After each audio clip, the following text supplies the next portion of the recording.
કહેવાય છે જીવનમાં ગુરુનું સૌથી મોટું મહત્વ હોય છે. સાથે હવે ગુરુ પૂર્ણિમાના દિવસે પણ લોકો પોતાના ગુરુને અલગ અલગ પ્રકારની ભેટ આપતા હોય છે.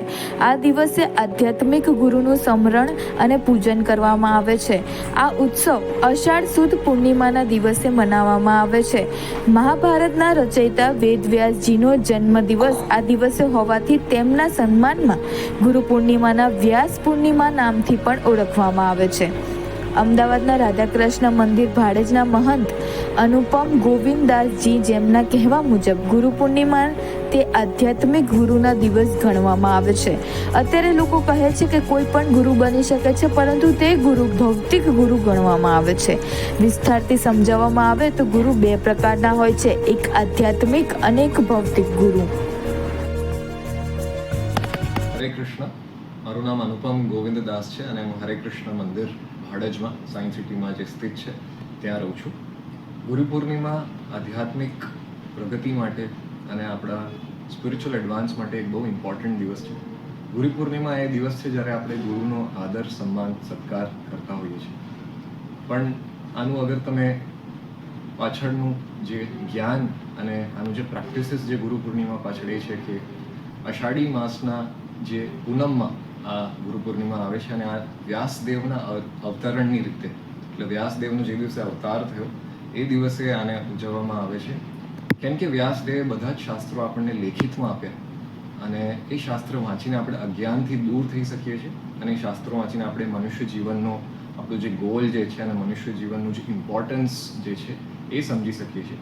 એટલે ગુરુની પદવી એક મનુષ્ય જીવનમાં બહુ જ ઇમ્પોર્ટન્ટ છે અને એ દિવસ આપણે ઉજવવામાં આવે છે આ દિવસે. યસ, ગુરુ કોઈ પણ બની શકે છે. એક નાનો બાળક પણ આપણને ઘણી બધી વસ્તુઓ શીખવાડી શકે છે. આપણા સ્કૂલમાં ટીચર્સ એ આપણા ગુરુ છે, એ ઘણી બધી વસ્તુઓ આપણને શીખવાડે છે. આપણા મા બાપ, સૌ પ્રથમ આપણી માતા અને આપણા પિતા, તે પ્રથમ ગુરુઓ છે. બટ ગુરુમાં પણ ડિફરન્સ હોય છે. ગુરુ બે પ્રકારના હોય છે. એક હોય છે આધ્યાત્મિક ગુરુ અને બીજો હોય છે ભૌતિક ગુરુ. ભૌતિક ગુરુનો અર્થ હોય છે જે આપણને ખાતા, ઉઠતા, બેસતા, રમતા શીખવાડે. એ અલગ અલગ પ્રકારના ગુરુઓ આપણા હોઈ શકે છે. જેમ કે ફોર એક્ઝામ્પલ ક્રિકેટ માટે એક કોચ હોય, બેડમિન્ટનના કોચ હોય, સ્કૂલ્સમાં આપણા ટીચર્સ હોય, ઘરની અંદર શિષ્ટાચાર શીખવાડવા માટે આપણા પેરેન્ટ્સ હોય, એ આપણા ગુરુ છે. બટ આધ્યાત્મિક ગુરુ એ સર્વોત્તમ અને સર્વપ્રથમ અને સૌથી ટોપમોસ્ટ ગુરુ હોય છે, જે આપણને આ જન્મ મૃત્યુના ચક્કરમાંથી મુક્ત કરવાનું જ્ઞાન આપે છે અને ભગવાન કૃષ્ણની સમીપ લઈ જાય છે. તેને સ્પિરિચ્યુઅલ માસ્ટર, આધ્યાત્મિક અને પ્રમાણિક ગુરુ કહેવાય છે. તો એ બધા ના બની શકે. એ સ્વયં ભગવાન કૃષ્ણ તેને નિર્ધારિત કરે અને તે વ્યાસદેવની પરંપરામાં આવે તે પ્રમાણિક ગુરુ છે અને તેની શરણ અને તેની પૂજા આપણને 365 દિવસ કરવાની હોય છે, ના કે વર્ષમાં એકવાર.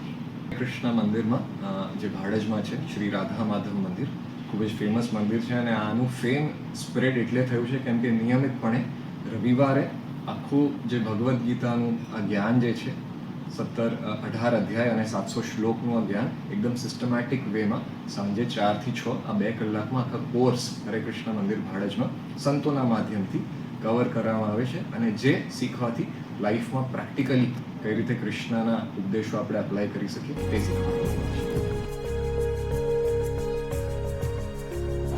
આમ ગુરુ પૂર્ણિમાનો દિવસ માત્ર આધ્યાત્મિક ગુરુને સમર્પિત છે.